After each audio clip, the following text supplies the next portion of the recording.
السلام عليكم ورحمة الله وبركاته. إن الحمد لله نحمده ونستعينه ونستغفره ونعوذ بالله من شرور أنفسنا ومن سيئات أعمالنا. من يهده الله فلا مضل له ومن يضلل فلا هادي له. أشهد أن لا إله إلا الله وحده لا شريك له وأشهد أن محمدا عبده ورسوله وبعد.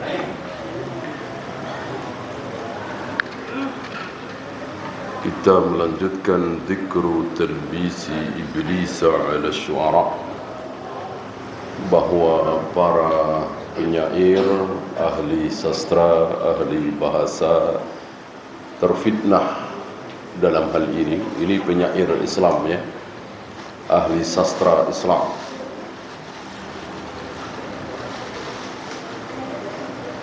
Beliau membahas bagaimana iblis dengan lihai menipu mereka. Di antaranya mereka ditiupi kalimat bahwa mereka termasuk orang yang berilmu, yang dengan ilmunya itu Allah akan mengampuni dosa-dosanya, sehingga mereka jatuh ke dalam kemaksiatan. Dan banyak dari mereka mengandalkan bahasa karena memang ahli bahasa. Lalu mereka tergelincir misalnya ketika berbicara tentang isyhad. Isyhad ada dua makna. Mempersaksikan dan keluar madhi. Keluar madhi itu disebut isyhad juga. Maka tidak boleh seseorang mengatakan sesuatu tanpa menerangkan. Ketika ditanya apakah orang yang isyhad harus punya wudu, harus mengambil air wudu, ini apa yang dimaksud? Gitu. Kalau yang dimaksud dengan isyhad itu keluar madhi, iya itu kan najis, gitu kan? Kalau yang dimaksud dengan bersaksi, ya tentu tidak. Ini kan membingungkan. Sama seperti bolehkah sholat malam ketika sudah terbit fajar? Dia tidak terangkan fajar awal apa fajar kedua, fajar kadzib apa fajar shadiq. Kan fajar ada dua, fajar kadzib putih memanjang, cahaya seperti ekor serigala, dan lambat laun akan hilang. Ketika itu muncul, maka masih boleh sholat malam, masih boleh sahur, belum boleh sholat subuh, karena namanya juga fajar kadzib, bukan fajar shadiq.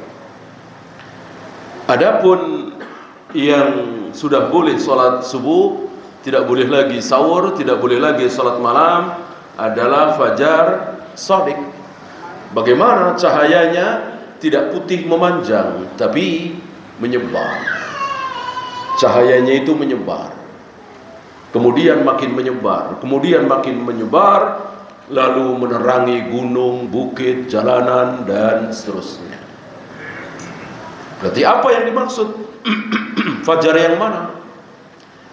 Kalau fajar kadzib, tentu masih boleh sholat, masih boleh sholat malam, masih boleh sahur. Kalau fajar shadiq, sudah tidak boleh sholat malam, sudah tidak boleh sahur. Begitu pula Qur'an, quru ya. Bolehkah ketika quru itu tawaf misalnya. Ini ada dua. Quru yang mana? Karena wanita yang sedang haid disebut qur'un, quru. Wanita yang tidak sedang haid, suci, juga disebut quru. Nah, ini mana yang dimaksud? Gitu ya. Nah, karena dia ahli bahasa, dia nggak sebut haid. Apa istilah kita ya? Untuk memamerkan gitu ya. Kalau orang awam sebut haid selesai. Ini kenapa disebut quru? Memang di Al-Quran dikatakan salah satu quru. Yatarabbasna bi anfusihinna salasata quru. Wanita yang dicerai oleh suaminya, untuk dia boleh nikah lagi dengan laki-laki lain, tunggu tiga quru. Quru itu yang mana? Nah, maka berselisih para ulama.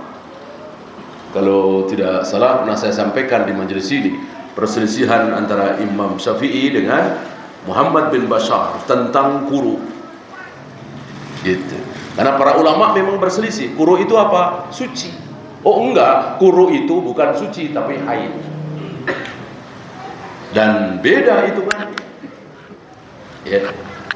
Apakah wanita yang dicerai oleh suaminya untuk nikah lagi harus menunggu 3 kali suci apa 3 kali haid? Berbeda itu, walaupun cuma beberapa hari, tapi berbeda.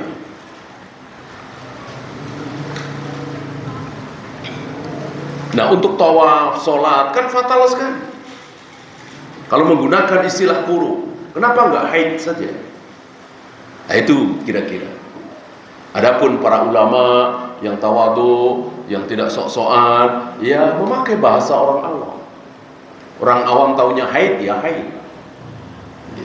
Walaupun para ulama ini tahu ada bahasa lain tentang haid, yaitu quru, tapi tidak dipakai. Begitulah para ulama berbicara sesuai dengan keadaan mad'unya. Ada seorang imam, Al-A'mash namanya, marah. Ketika salah satu muridnya berbicara tentang ruwatul hadis di hadapan orang-orang awam, berbicara tentang rawi-rawi, tentu ini ilmu yang pelik, orang-orang awam nggak tahu. Kenapa dia berbicara ilmu yang sangat pelik ini di depan orang-orang awam? Marah beliau. Ya. Dijawab oleh muridnya ini, aku hanya ingin mengulang, murojaah, mengingat-ingat. Ya. Tetap tidak boleh. Ya, harus mempersiapkan waktu tersendiri untuk mengingat-ingat. Jangan korbankan orang awam. Antum tahu murid-murid Syekh Albani seperti Syekh Ali Hasan, Syekh Masyhur Hasan Salman, Syekh Musa Nasr, ketika mereka datang ke negeri kita ini, padahal berbicara di depan para tullah, para asatidah, tapi seingat saya satu pun di antara mereka tidak ada yang pernah membahas ruwatul hadis. Karena mereka faham yang sedang di hadapan mereka ini siapa. Padahal ini tullah, ini para pelajar, ini ustaz-ustaz se-Indonesia, tetap tidak berbicara tentang ruwatul hadis. Karena ilmu yang pelik. Ya. Nah, para ahli sastra ini justru sebaliknya. Untuk memamerkan kehebatannya, untuk menampakkan kepintarannya, lalu dia mengucapkan kata-kata yang bisa membuat orang-orang awam itu salah faham. Dan itu kan bahaya sekali. Bagaimana haid dianggap tidak haid, itu kan bahaya sekali.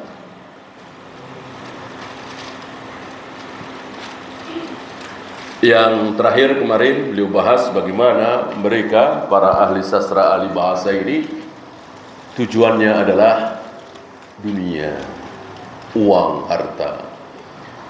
Wa qad nasiya haula'i anna ma'asiyahum tudayyiqu arzaqahum. Mereka lupa Mereka para ahli sastra ini lupa bahwa kemaksiatan-kemaksiatan yang mereka lakukan bisa membuat sempit rizki. Ini kaidah besar.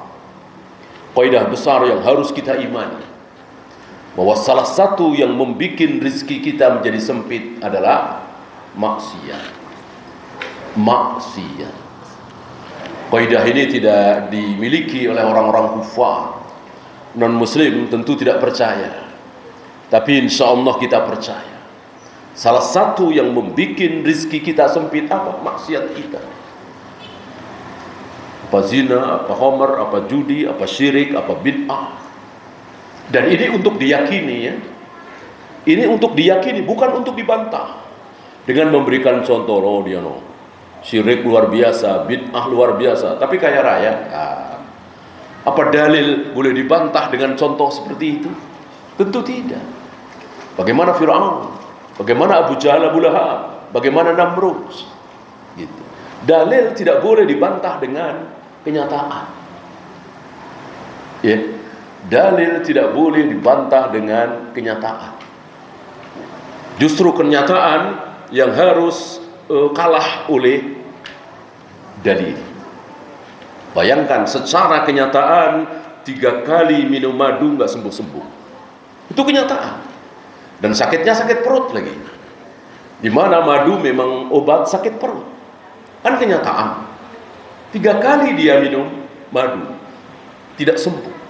Tapi Nabi tidak bergeming. Nabi tidak ragu dengan ayat Al-Quran itu. Nabi dengan mantap mengatakan, sadaqallahu wa kadzaba batnuka. Allah tidak mungkin salah. Al-Quran tidak mungkin salah. Yang salah perutmu. Ini Nabi memberikan contoh kepada kita.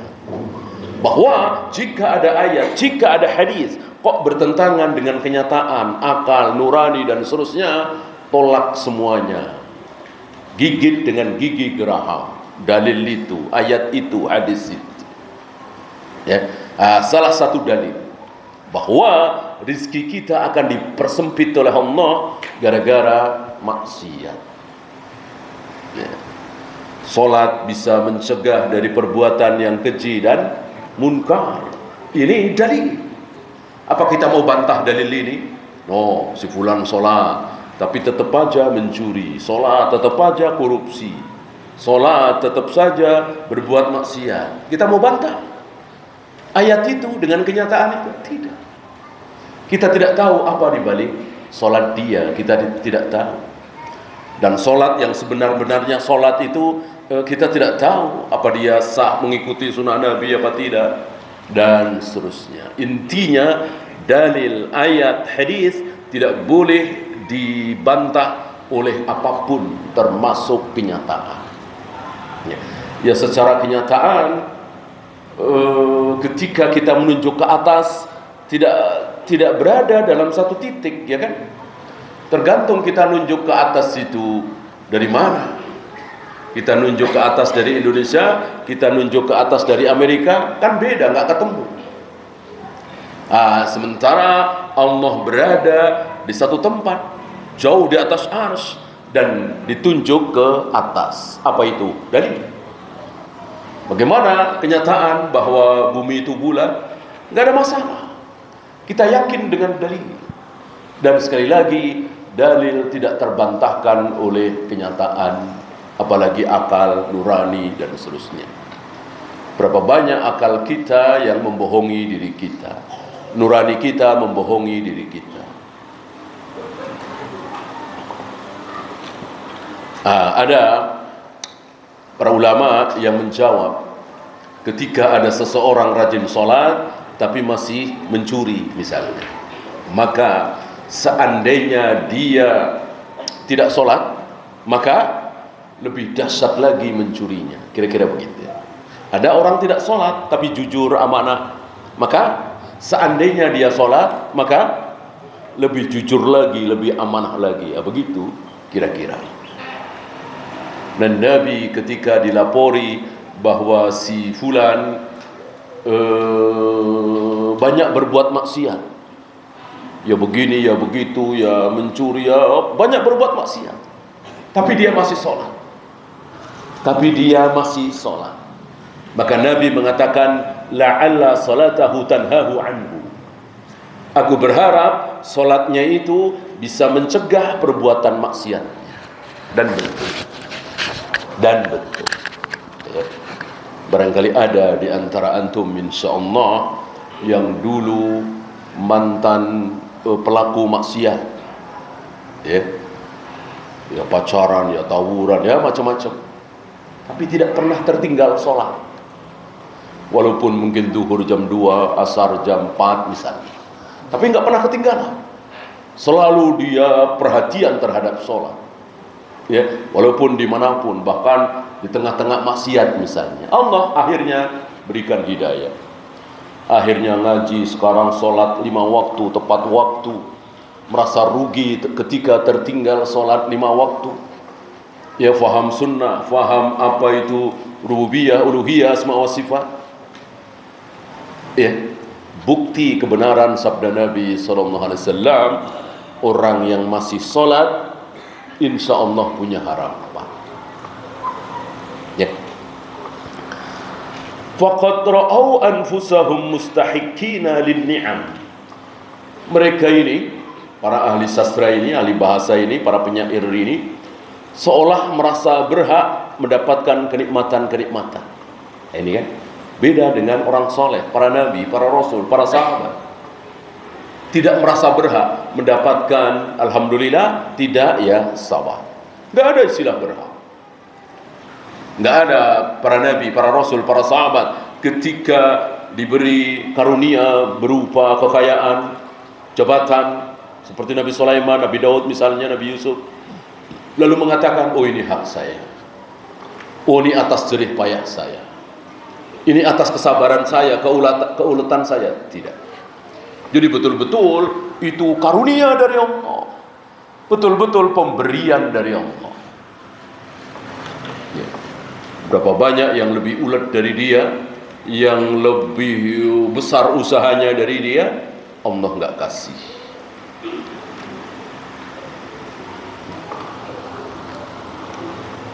Mustaujibina lis-salamati minal bala, merasa berhak untuk selamat dari berbagai macam musibah. Ini dia. Orang seperti saya ini, karena soleh, karena pintar, karena berilmu, nggak mungkin saya tertimpa musibah. Oh ini sombong. Dan nggak boleh seperti itu. Antum tahu ketika gelap menyambar petir, Nabi ketakutan. Beliau teringat bagaimana kaum Ad dibinasakan, kaum Samud dibinasakan, umatnya Nabi Lut, umatnya Nabi Nuh dibinasakan. Beliau teringat, jangan-jangan Allah akan membinasakan kita juga nih. Sekali bernabi SAW ketakutan. Termasuk ketika sholat gerhana, ketika tiba-tiba gelap, maka beliau penuh rasa takut, lalu mengajak kaum muslimin, para sahabat, untuk sholat gerhana. Jadi sholat gerhana tidak ditunggu-tunggu dengan senang seperti Idul Fitri, Idul Adha. Kan kita tunggu-tunggu saat sholat Idul Fitri, Idul Adha dengan penuh rasa senang, bahagia, berharap. Sholat gerhana tidak ditunggu-tunggu. Ya, lihat jadwal nih, ada pengumuman. Oh, ntar ya, sambil rasa senang. Enggak, kita diam, tiba-tiba gelap. Ini bukan mendung tapi gelap. Taruhlah gerhana matahari gitu ya, jam 9 pagi kan cerah, tiba-tiba gelap, padahal bukan mendung, gelap gulita. Dengan penuh rasa ketakutan kita sholat berjamaah. Jadi tidak ditunggu-tunggu dengan rasa senang. Dan tentu dengan melihat, bukan dengan jadwal, bukan dengan pengumuman. Beda dengan Idul Fitri, Idul Adha, penuh rasa sukacita. Tapi sholat gerhana penuh rasa ketakutan. Itulah Nabi SAW. Manusia semulia beliau, setakwa beliau, betapa dalam tinggi ilmu beliau, tapi berhadapan dengan Allah tidak merasa aman. Dengan azab Allah tidak merasa aman. Tidak seperti kita. Banyak maksiat justru merasa aman. Nah, ini contohnya, mustaujibina lis-salamati minal bala. Seolah dia berhak untuk selamat dari berbagai macam bala musibah. Nggak bisa. Ya, mentang-mentang tidak melakukan berbagai macam maksiat lalu merasa aman dari bala, jangan. Ketika di kiri kanan kita banyak pelaku maksiat, maka lebih-lebih lagi kita merasa takut dan kita tinggalkan tempat itu lebih baik. Kita tinggalkan tempat itu lebih baik, karena kita tidak tahu kapan Allah akan mengazab tempat itu.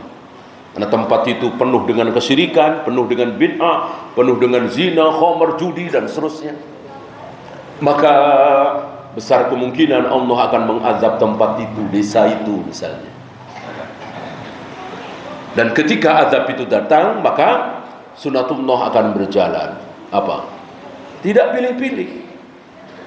Tidak pilih-pilih. Kan di desa yang maksiat itu ada 1-2 guru ngaji misalnya. Ada 1-2 orang saleh. Ada 5-10 rumah orang-orang saleh. Kena gempa juga apa tidak? Kena. Maka Nabi Lut dan istrinya dan seluruh para sahabatnya disuruh meninggalkan negeri Sodom itu sebelum subuh, dan jangan menengok gitu.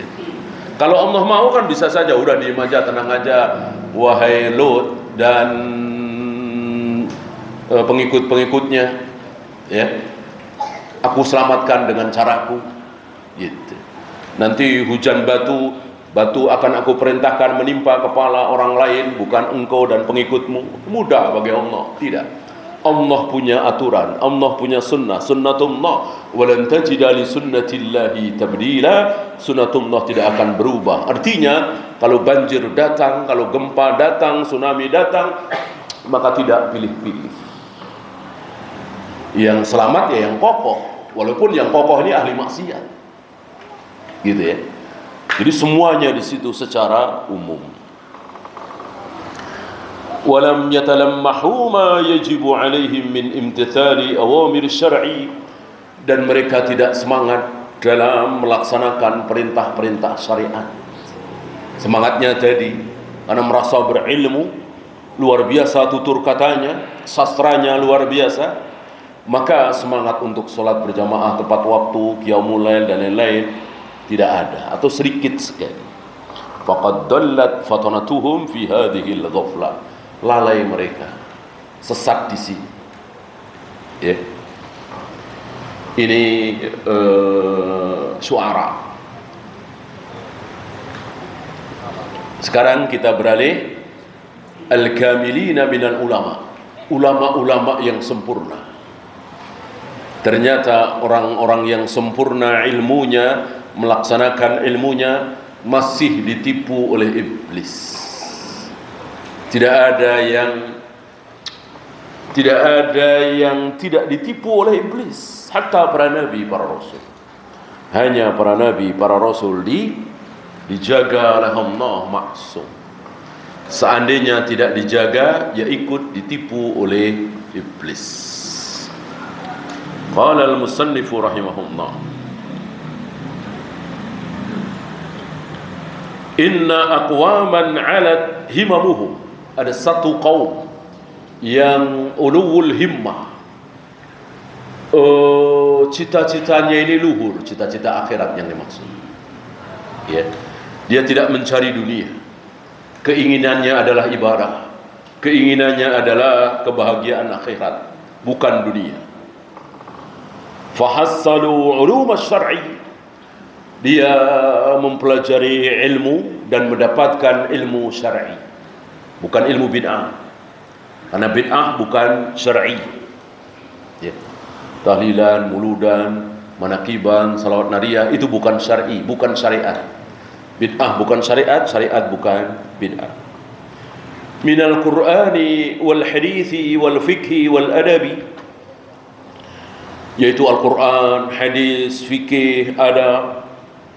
Ilmu dia pelajari, dan mempelajari ilmu Tentu dengan innamal ilmu bit ta'allum. Ilmu itu dengan belajar. Tidak ada dalam Islam ilmu laduni, ya. Tidak ada dalam Islam ilmu laduni. Ilmu laduni langsung dari Allah, cuman satu orang yang dapat. Selain beliau nggak ada yang dapat. Siapa? Rasulullah sallallahu alaihi wasallam di umat ini. Selain para nabi, para rasul tidak dapat wahyu. Jika ada ilmu laduni, apa hebatnya para nabi, para rasul? Tersaingi, ya kan? Padahal in qata'al wahyu, wahyu sudah putus. Tidak mungkin ada wahyu lagi setelah Rasulullah wafat.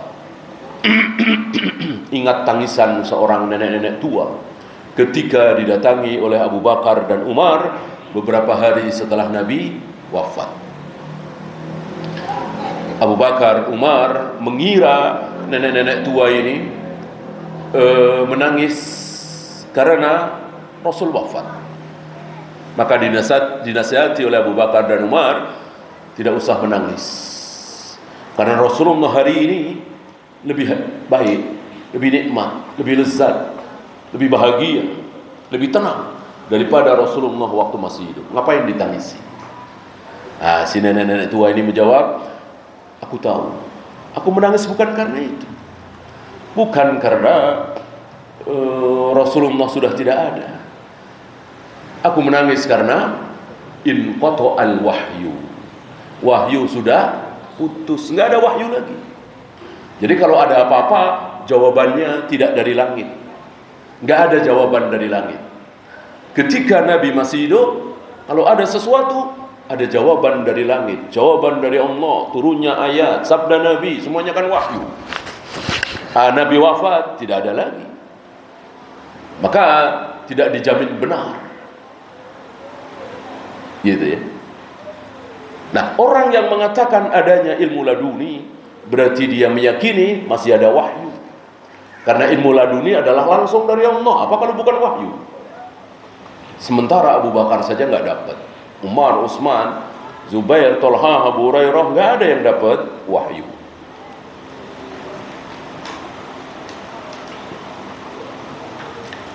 Fa'atahum iblisu biqawiyyit talbis. Nah, ulama yang berilmu ini, sempurna ini, beramal ini, ilmunya luar biasa ini, didatangi iblis dengan talbis yang kecil, dengan tipuan yang sedikit samar. Kalau iblis ini datang kepada Pak ulama, udah nggak usah sholat, minum khamar saja, itu tidak tipis, itu bodoh iblis. Tentu para ulama yang sempurna itu tidak akan tergoda jika iblis mengatakan udah mulai sekarang nggak usah sholat, minum khamar saja, zina saja. Ini iblis bodoh. Kalau yang didatangi ini anak muda ahli maksiat, kadang sholat kadang tidak, iya betul, iblis ngomong begitu. Ini yang didatangi seorang alim berilmu, jauh dari dosa, selalu menjaga sholat 5 waktu dan seterusnya. Tentu tidak seperti itu cara iblis menggoda ulama yang sempurna ini. Fa'arahum anfusahum bi'ainin 'azimatin. Iblis datang memperlihatkan kepada mereka, meniupkan kepada mereka bahwa engkau ini ainin 'azimin, besar gitu, mulia, terhormat, soleh, ahli surga, dekat dengan Allah. Disanjung-sanjung oleh iblis.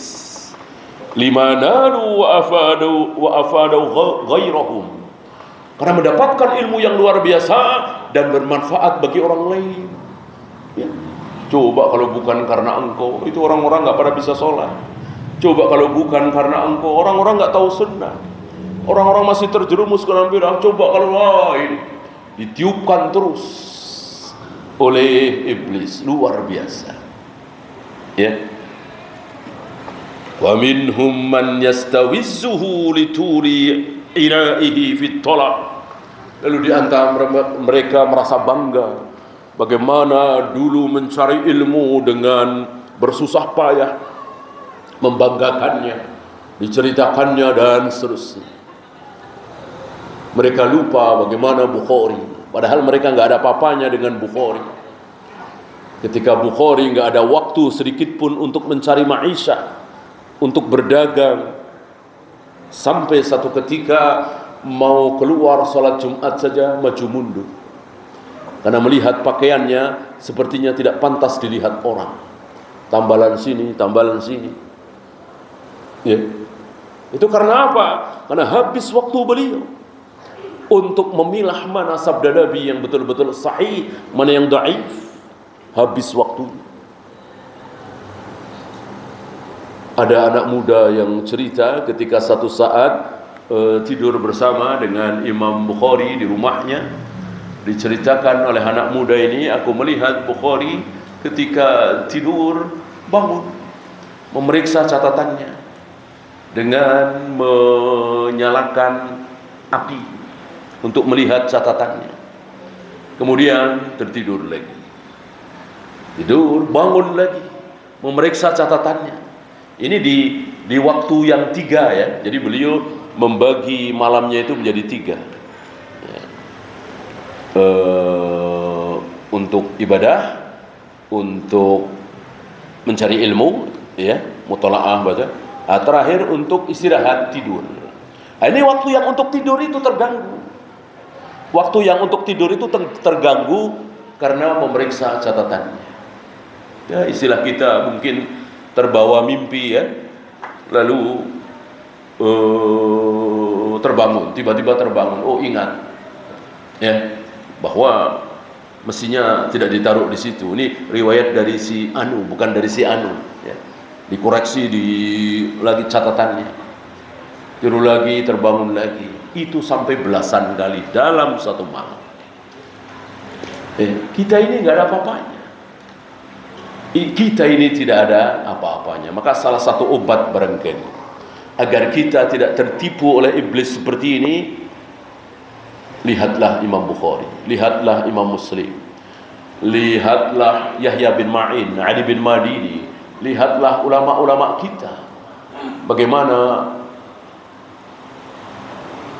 Abu Hatim bersama 3 orang temannya hampir binasa di tengah padang pasir dalam mencari ilmu, habis bekal, tidak ada makanan lagi, tidak ada air lagi, sementara nggak tahu ini kemana.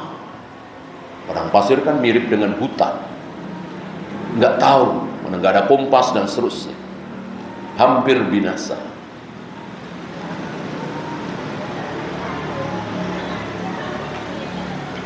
Dan tidak 1 2 ya para ulama kita yang seperti ini keadaan.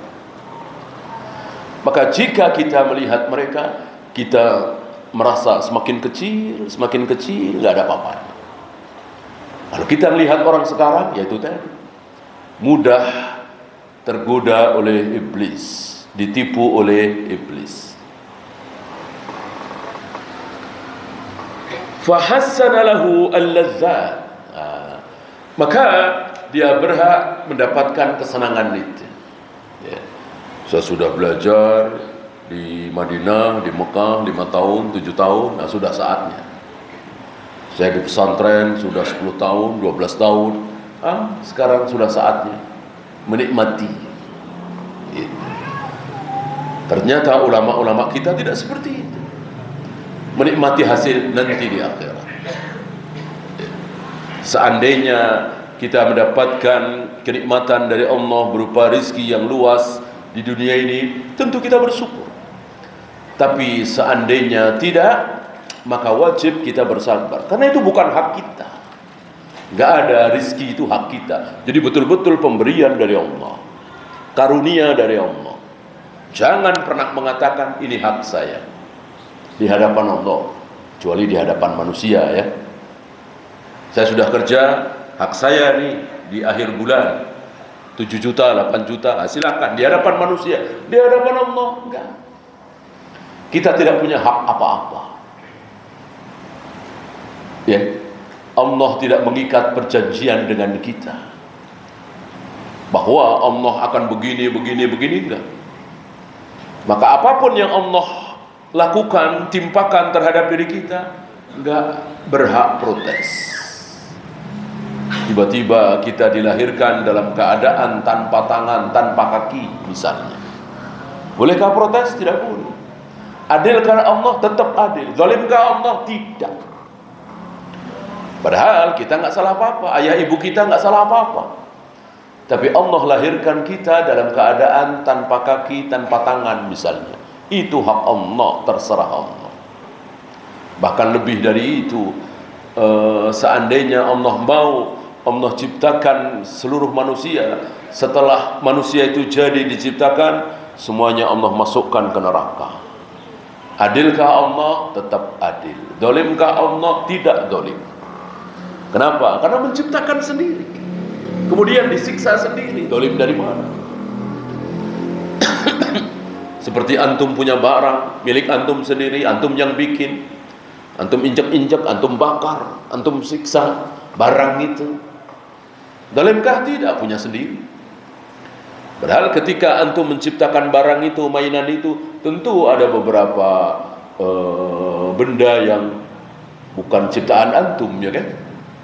Besi misalnya, kayu misalnya, kertas misalnya, antum merangkaikan, hanya merangkai, udah jadi kan? Nah, setelah jadi antum injak-injak, antum bakar. Adakah pengadilan yang akan mengadili antum? Tidak ada. Milik antum sendiri, hak antum. Ya. Allah terhadap kita jauh lebih berhak daripada antum terhadap mainan antum yang antum bikin tadi. Jauh lebih berhak. Maka ketika antum menginjak-injak, membakar, menyiksa mainan yang antum bikin tadi, tidak zalim, maka Allah juga tidak zalim. Ketika Allah menciptakan manusia, sudah jadi itu manusia, Allah masukkan semuanya ke neraka. Allah enggak zalim. Orang menyiksa ciptaannya sendiri, zalim dari mana? Kecuali kalau kita ini diciptakan oleh Tuhan lain, lalu diambil oleh Allah, disiksa oleh Allah, baru zalim. Kita ciptaan Allah, maka akan diapakan kita oleh Allah, terserah Allah. Allah adil, Allah tidak zalim.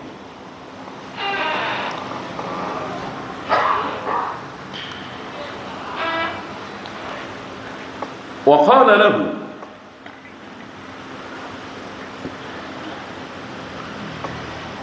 Iblis berkata kepada si fulan ini yang digoda ini, menghembuskan, ila mata hadza ta'ab, sampai kapan kelelahan ini? Cari ilmu, ngapali, diskusi, mudzakarah, lelah kan? Sampai kapan? Fa'arih jawarihaka min kulafit tikali, sudah waktunya bagimu untuk melepaskan diri dari berbagai macam beban ini, ya. Istirahatkan jawarihmu, tanganmu, kakimu, matamu, ya. Jangan terlalu dibebani. Sudah bukan waktunya lagi, gitu. Dan sepertinya orang-orang sekarang terkena talbis ini. Kalau orang-orang dulu tidak. Antum tahu, detik-detik menjelang wafatnya Imam Ahmad, beliau ngapain? Beliau memegang musnadnya, beliau mempelajari musnad itu. Dan ini salah satu contoh di antara entah berapa ribu ulama yang mereka di akhir hayatnya masih belajar, di akhir hayatnya masih belajar. Nah, di kita tidak, boro-boro akhir hayat, ya. Sudah lulus ya sudah nggak belajar lagi, ngajar, ya. Ini fa'arih jawarihaka min kulafit takalif, sudah waktunya bagimu untuk memanjakan dirimu, ya. Sudah waktunya untuk melepaskan dari berbagai macam beban itu.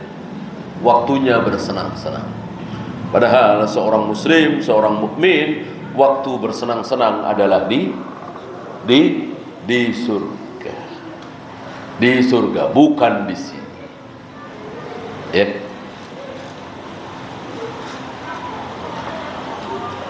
Dan di sini ketika seorang muslim itu makan, minum, istirahat, sholat, bahkan itu merasa senang, sudah merasa senang, walaupun itu bukan tujuan. Nah, lihat para ulama dengan kehidupan yang sangat sederhana itu bahagia mereka. Para ulama mengatakan sebelum Allah memberikan surga yang sebenarnya kepada orang-orang soleh itu, Allah berikan surga di dunia. Walaupun hidupnya sederhana, walaupun tidak punya mobil mewah, tapi dia bahagia bersama dengan istrinya, anaknya, dalam hidup yang sederhana itu dia bahagia. Sebelum Allah memberikan surga yang sebenarnya, Allah berikan dulu surga di dunia berupa kebahagiaan, bukan harta yang melimpah. Sebaliknya orang-orang kafir, orang-orang ahli maksiat, sebelum Allah timpakan neraka azab yang sebenarnya, Allah berikan neraka di dunia. Walaupun kaya raya, bergelimang harta, apa? Pusing, stres, keluar cacian makian, menunjukkan bahwa dia tidak bahagia, ya kan? Dan tidak jarang dari mereka bunuh diri. Ya. Kan ada negara itu yang terkenal banyak yang bunuh diri padahal masih muda. Apa iya bahagia dengan bunuh diri? Padahal mereka mobil punya, rumah punya, gaji besar. Sebelum Allah berikan neraka yang sebetulnya, Allah berikan neraka dulu di dunia. Waliyadzubillah.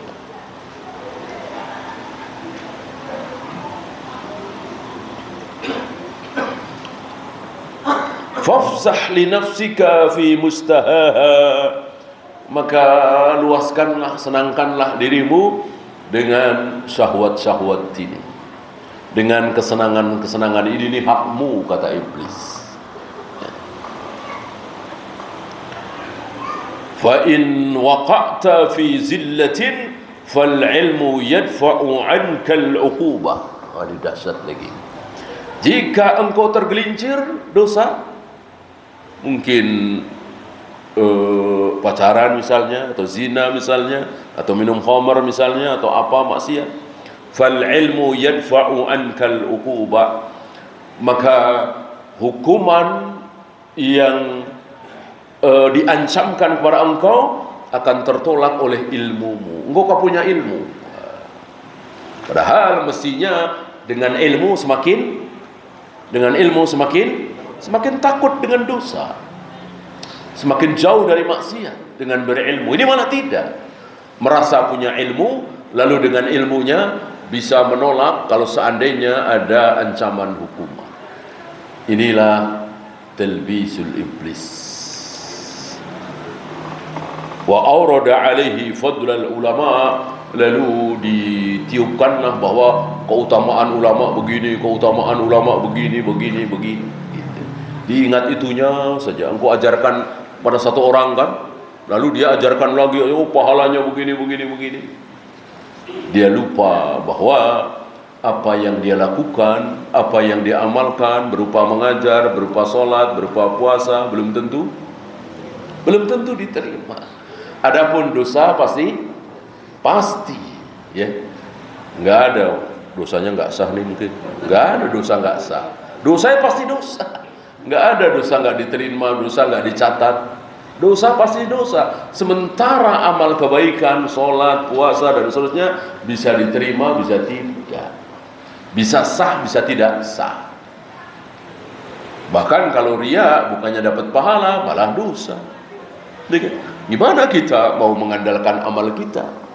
Gimana kita mau menyepelekan maksiat-maksiat kita, sementara keadaannya seperti ini? Dosa pasti, pahala belum tentu. Gimana kita merasa tenang?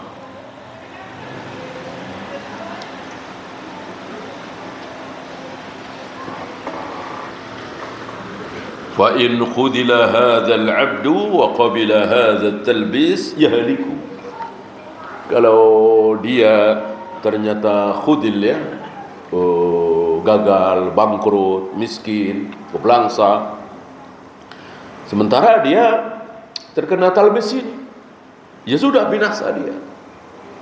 Ya kan? Kok saya jadi begini? Kan saya berilmu, kan saya mempelajari ilmu, kok saya miskin? Kira-kira begitu ya. Binasa dia. Wa in wuffiqa fayambaghi lahu ay yaqul, kalau dia berhasil ya, kalau dia benar ya, maka ini ada tiga jawaban. Ada tiga jawaban terhadap orang-orang yang berilmu dan ilmu itu tidak diamalkan. Jadi ilmunya bukan menjadikan dia takut kepada Allah. Padahal kata Allah apa? Yang takut kepada Allah itu siapa? Innama yakhshallaha min ibadihil ulama. Ada kata-kata innama, harful hasar. Hanya. Yang takut kepada Allah itu hanya orang yang berilmu. Nah, mestinya kan begitu. Justru semakin berilmu semakin takut. Bukan malah tenang, nyaman, merasa terlindungi dengan ilmunya, sehingga leluasa melakukan berbagai macam maksiat. Itu kesalahan.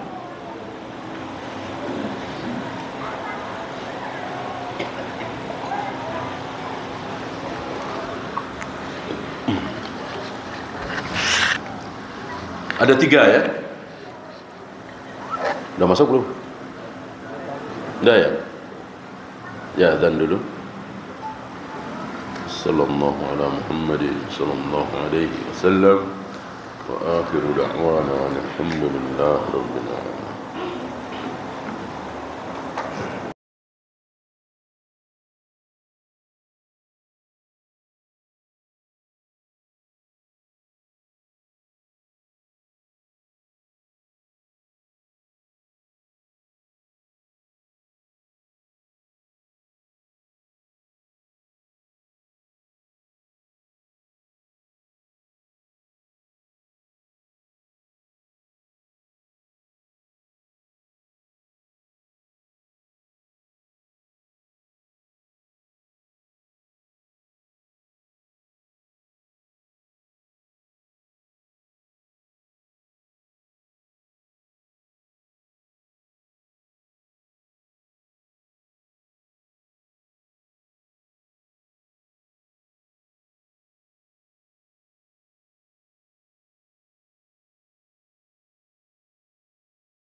Alhamdulillah, salatu wassalamu ala rasulillah, la hawla wa la quwwata illa billah.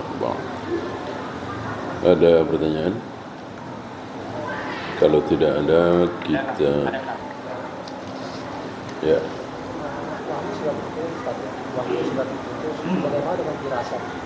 Bagaimana dengan? Ya, tidak berisi ajaran. Kalau ilmu laduni tadi kan berisi ajaran.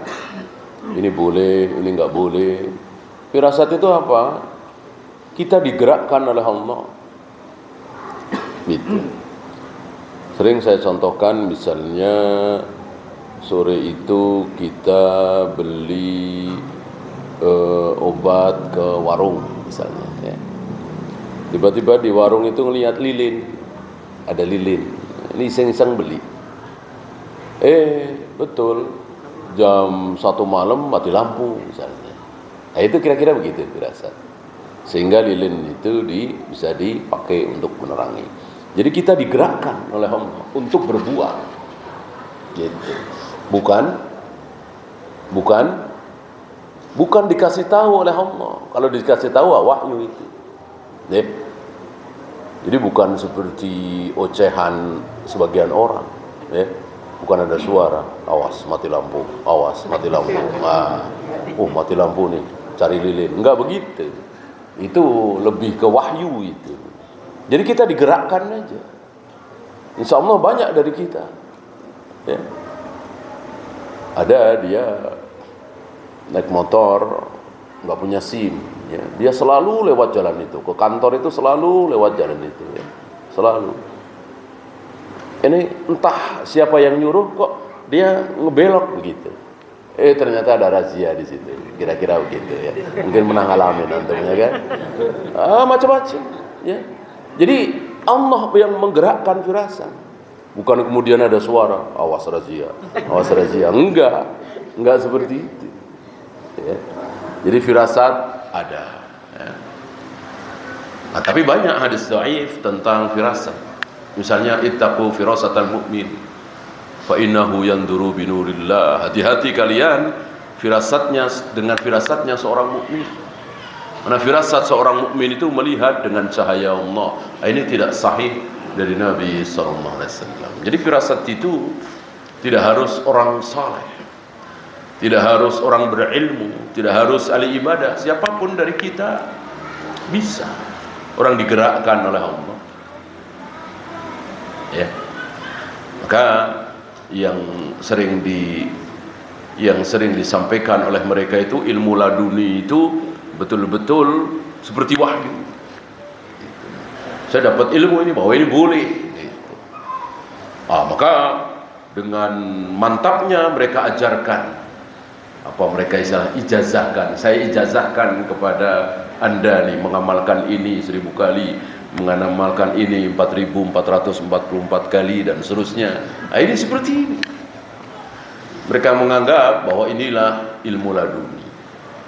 Memang tidak ada dari Al-Quran dan Sunnah, karena ilmu laduni kata mereka. Jelas ini batil. Ya. Tadul.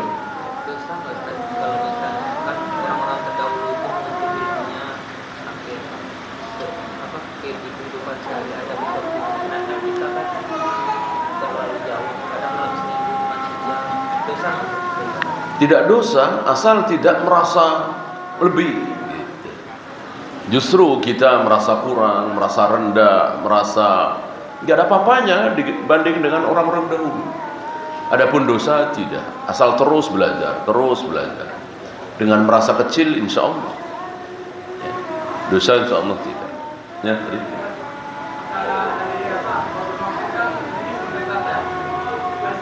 ya.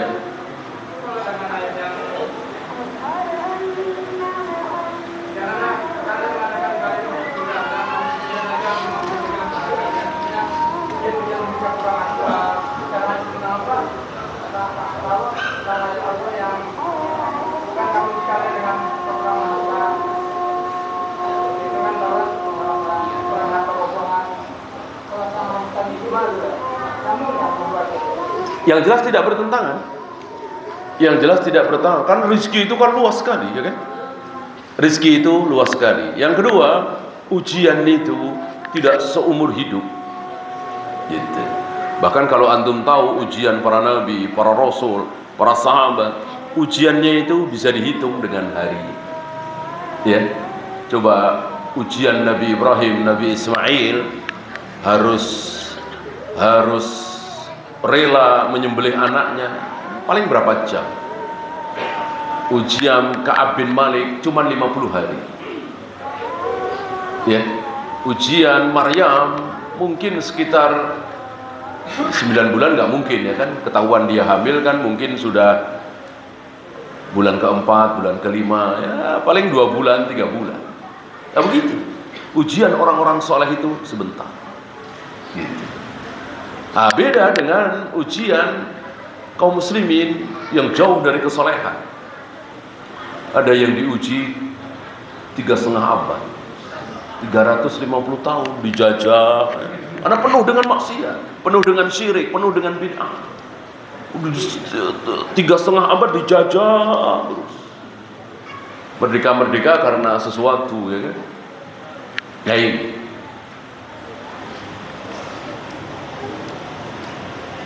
Apakah ikut lomba akan bisa menimbulkan riya bila kita menang? Ya bisa. Bisa iya, bisa tidak, ya. Bisa iya, bisa tidak. Oleh karena itu perlombaan seperti itu kan biasanya dilakukan buat anak-anak. Lomba hafalan juz 30 kan biasanya anak-anak. Lomba hafalan 10 juz, 15 juz, ya SMP lah ya. Maka dewasa sudah tidak pantas. Seperti itu dilombakan kan sudah tidak pantas. Ya. Wallahu a'lam. Ya, itu saja. Subhanakallahumma bihamdika asyhadu an la ilaha illa anta astaghfiruka wa atubu ilaik. Assalamualaikum warahmatullahi wabarakatuh.